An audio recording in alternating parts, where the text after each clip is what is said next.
الصلاة خير من النوم.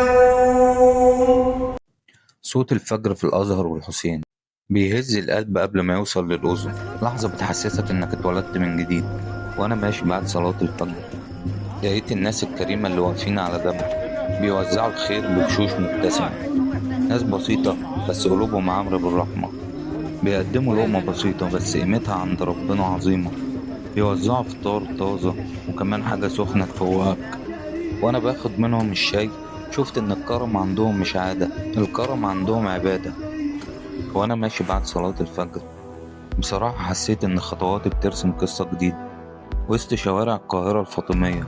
الشوارع فاضية وأنت ماشي في سكون، المحلات مقفولة، الفوانيس المتعلقة بتديك إحساس إن الشارع لسه صاحي.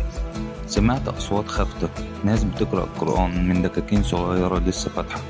المكان ليه هيبة خاصة، كل حجر بيتكلم وكل زاوية بتحكي. ناس عاشوا ومشوا من هنا من مئات السنين. التمشية في الفجرية مش مجرد مشي، بتحس إنك بتشوف الدنيا بشكل أنقى وأجمل. قابلت صديقي محمد من غير ميعاد وكأن اللقاء رزق من ربنا. محمد كان بيقرأ القرآن بصوته الجميل.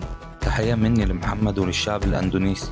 يوم تبيض وجوه وتسود وجوه، فأما الذين اسودت وجوههم أكفرتم بعد إيمانكم فذوقوا العذاب بما كنتم تكفرون، وأما الذين ابيضت وجوههم ففي رحمة الله هم فيها خالدون. زي ما النهار طلع ونور السما، ربنا دايما بيبعت لنا نور ينور قلوبنا.